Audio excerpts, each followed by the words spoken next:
اچھا، کل honourable chief justice Gulzar Ahmed وہ ریٹائر بھی ہو رہے ہیں، اس حوالے سے آپ نے ٹویٹ بھی کیا تھا. میں تھوڑا سا ناظرین کو بتاتا چلوں کہ جو اہم فیصلے چیف جسٹس گلزار نے دیے، چیف جسٹس بننے سے پہلے پاناما بینچ کا بھی حصہ تھے، اور وہ 2 ممبر بینچ جس نے کہ جے آئی ٹی بننے سے پہلے ہی نواز شریف کو کرپٹ اور نااہل قرار دیا تھا. جسٹس آصف سعید کھوسہ اور جسٹس گلزار وہ 2 پہلے ججز تھے جن کو جے آئی ٹی کی ضرورت نہیں پڑی، اور سارا جو ایویڈنس سامنے آیا انہوں نے کہا کہ جناب وزیر اعظم کرپٹ اور انہیں گھر جانا چاہیے. بڑا فیصلہ تھا. اور اس کے علاوہ بطور چیف جسٹس کیا اہم فیصلے انہوں نے کیے، آئیے ایک نظر ڈالتے ہیں. چیف جسٹس گلزار احمد نے کرک اور رحیم یار خان میں مندروں پر حملے کا از خود نوٹس لیا اور ان کی بحالی کا حکم جاری کیا. چیف جسٹس گلزار احمد نے کرونا از خود نوٹس کے فیصلے میں سندھ حکومت کو مہنگی گاڑیاں خریدنے سے روکتے ہوئے کہا کہ سینیٹری سٹاف کو 7 ماہ سے تنخواہیں نہیں مل رہی، اور اس صورتحال میں سندھ حکومت کا مہنگی گاڑیوں کے لیے 4 ارب روپے مختص کرنا ایک تشویشناک بات ہے. کرونا وبا از خود نوٹس کے فیصلے میں کرونا سے نمٹنے کے لیے تمام متعلقہ اداروں اور حکام کو ہدایات جاری کی کہ آکسیجن سلنڈرز اور ادویات کی کم قیمت فراہمی کو یقینی بنایا جائے. اس کے ساتھ ساتھ ڈرگ ریگولیٹری اتھارٹی کو بھی حکم دیا کہ وہ نہ صرف کرونا کی ادویات کی لوکل پروڈکشن میں معاونت فراہم کرے بلکہ ادویات کی امپورٹ میں بھی مدد کرے. ایک اور اہم فیصلے میں چیف جسٹس گلزار احمد نے سرکاری بھرتیوں میں سیاسی مداخلت اور فیورٹزم کو ختم کرنے سے متعلق حکم جاری کیا کہ اقربا پروری اور سیاسی وابستگی کی بنیاد پر وفاقی، صوبائی یا بلدیاتی سطح پر کی گئی سرکاری تقرری کو سپریم کورٹ کا عدم قرار دینے کی مجاز ہوگی. چیف جسٹس گلزار احمد کی سربراہی میں 3 رکنی بینچ نے پی ٹی آئی کی پنجاب حکومت کے بلدیاتی ایکٹ کے سیکشن 3 کو آئین سے متصادم قرار دیتے ہوئے بلدیاتی ادارے بحال کرنے کا حکم جاری کیا. چیف جسٹس گلزار احمد کی سربراہی میں 3 رکنی بینچ نے گجر نالے، اورنگی نالے اور محمود آباد نالے سے متعلق سندھ ہائی کورٹ کے حکم امتناع کو معطل کرتے ہوئے ان نالوں کے اطراف تمام تجاوزات ختم کرنے کا حکم جاری کیا. ایک اور اہم کیس میں چیف جسٹس گلزار احمد نے کمشنر کراچی کو کراچی کی شاہراہ فیصل پر واقع نسلہ ٹاور کو گرانے کا حکم دے دیا. چیف جسٹس گلزار احمد نے پاکستان کی تاریخ میں پہلی بار ایک خاتون کو سپریم کورٹ کا جج بنانے میں اپنا اہم کردار ادا کیا. جی منسٹر صاحب، آپ نے ایک باقاعدہ ٹویٹ کی کہ اس سال سپریم کورٹ کے 5 آنریبل ججز ریٹائر ہو رہے ہیں اور ایک میکینزم ایوالو ہونا چاہیے کہ کس طرح سے تعیناتی ہوئی. تو میکینزم آلریڈی ڈیسائیڈڈ نہیں ہے، تو آپ کیا چاہ رہے ہیں نئی چیز اس میں؟ نہیں دیکھیے، جو میکینزم، پہلی بات تو میں I just want to add one thing جو آپ نے بڑی اچھی جیسے گلزار صاحب کی رپورٹ تھی، میرے خیال میں ایک اور ان کا جو بہت بڑا کارنامہ تھا جو آج میں نے ٹویٹ بھی کیا کہ وہ اقلیتوں کے حقوق کے لیے کھڑے ہوئے. مندر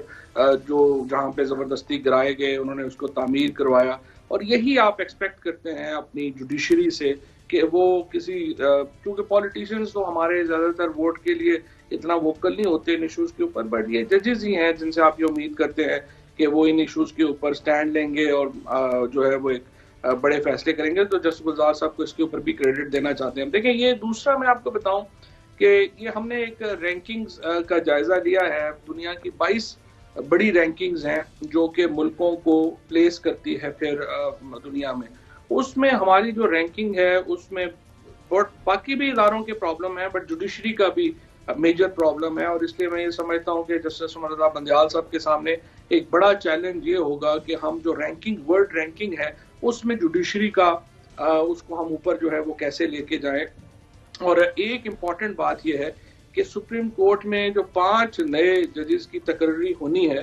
اس میں ہم کیسے ایک ایسا پولیٹیکل کنسنسس کریٹ کریں کہ کوئی بھی شخص جو ہے، ابھی تک دیکھیں جب بھی ہمارے ہاں ایک تو رواج ہے کہ جب بھی ہمارے یہاں جج کا کوئی فیصلہ خلاف آتا ہے تو ہمیں وہ جج اچھا نہیں لگنا شروع ہو جاتا. اور دوسری بات یہ ہے کہ ہمارے ہاں جب ججز ریٹائر ہوتے ہیں ان کے اوپر تنقید شروع ہو جاتی ہے. تو دس از ویری امپورٹنٹ کہ ہمارا جو ایک پولیٹیکل کنسنسس ہم کریٹ کریں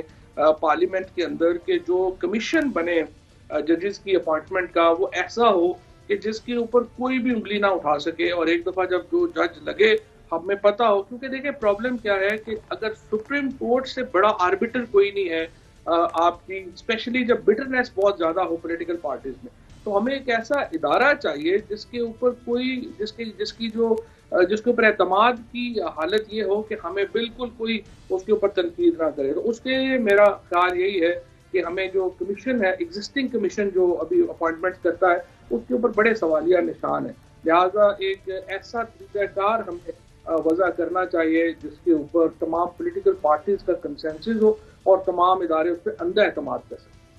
منسٹر صاحب، آنریبل جسٹس قاضی فائز عیسیٰ کے حوالے سے تفصیلی فیصلہ بھی سپریم کورٹ آف پاکستان کا اب آ چکا ہے، اس پہ حکومت باقاعدہ طور پہ پٹیشنر بنی تھی، اب اس فیصلے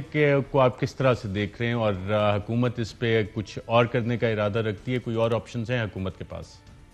یہ لا منسٹر بتا سکیں گے کہ وہ اس کے فیصلے کے اوپر کیا دوبارہ سپریم کورٹ سے رجوع کرنا چاہیں گے یا کیسے کرنا چاہیں گے۔ ایک اپیل ظاہر اٹارنی جنرل اور ان کی جو ہے لا منسٹر ہے، انہوں نے اس کے اوپر جو بھی حتمی فیصلہ وہ لیں گے، لیکن ایشو یہی ہے کہ جو ایک تو میں یہ سمجھتا ہوں کہ سپریم کورٹ کے، لیکن وہ جو بھی فیصلہ آ گیا ہے سپریم کورٹ کا فیصلہ حتمی ہے، اور وہ کہتے ہیں نا کہ سپریم کورٹ نے کہ وہ کہتے ہیں کوٹ ہے نا کہ we always may not be right but the Supreme Court is final. So supreme court ضروری نہیں کہ ہر دفعہ صحیح فیصلہ کرے، لیکن جو بھی فیصلہ کرے گی وہ فائنل ہوگا۔ اسی لیے جو نوعیت اور حیت ہے، اسٹرکچر ہے جو سپریم کورٹ کا، وہ اس کی جو فائنلٹی ہے اس کے مد نظر ہمیں اس کی جو ورک فورس ہے، اس کے پیچھے جو لوگ بیٹھے ہوئے ہیں، ان کو ایک بہت ہی میں سمجھتا ہوں کہ ایک ایسا پروسیجر اور پروسیس اختیار کرنا چاہیے کہ ان کی جو شخصیت ہے وہ کسی بھی قسم کے تنازع سے بالا تر۔ کیا منسٹر صاحب آپ خود بھی وکیل ہیں، اس فیصلے کو آپ کس طرح دیکھتے ہیں اور کیا پرنسپل لے ڈاؤن کیا گیا اس میں؟ دیکھیں، جو اوور آل اس فیصلے کے اوپر جو تنقید ہو رہی ہے وہ تو زیادہ جو ہے وہ یہی ہو رہی ہے کہ ججز کا یہ کہنا کہ جو بیوی بچے ہیں ججز کے، وہ ان کی ڈکلیریشن ضروری نہیں ہے اور ان سے پوچھا نہیں جا سکتا کہ کیا ہے۔ سوال یہ ہے کہ ایک تو اس کی جو قانونی ہے جو نقطہ نظر، جو کہ ظاہر ہے کہ لا منسٹر اور اٹارنی جنرل سپریم کورٹ کے سامنے پوائنٹ آف ویو اپنا رکھتے ہیں یا اسی کو ایکسیپٹ کرتے ہیں، لیکن ایک اس کی مورل جو ہے وہ ویلیو ہے ججمنٹ کی، اور مورل ویلیو کے اوپر کافی میں سمجھتا ہوں کہ تنقید ہوئی ہے اس فیصلے کے اوپر، کیونکہ یہ کہنا کسی بھی جج کے لیے یا کسی بھی اس شخصیت کے لیے جو کہ ایوانوں میں بیٹھا ہو اور کہا جائے کہ وہ ان کے بیوی بچے جو ہیں وہ ایبزالو ہیں، ان کا احتساب نہیں ہو سکتا یا وہ اپنے ڈکلیریشنز دینے کے پابند نہیں ہیں، پھر اس کے اوپر مورل کوسچنز آ جاتے ہیں۔ پھر سوال جیسا فروغ نسیم صاحب نے کہا کہ پھر مجھے بتائیے کہ پولیٹیشنز کے، بیوروکریٹس کے جو اثاثے ہیں وہ کس طرح سے چیک ہوں گے، اور ججز جنہوں نے احتساب کے کیسز کی اپیلیں سننی ہیں، اگر وہی خود کو احتساب سے مبرہ کر لیں گے تو پھر کیسے جو ہے وہ ان کے اوپر جو ٹرسٹ کا ایلیمنٹ ہے وہ رہے گا۔ میں سمجھتا ہوں کہ لا منسٹر صاحب نے کل جو سوالات اٹھائے، یقیناً ان کو ایڈریس کرنے کی ضرورت ہے۔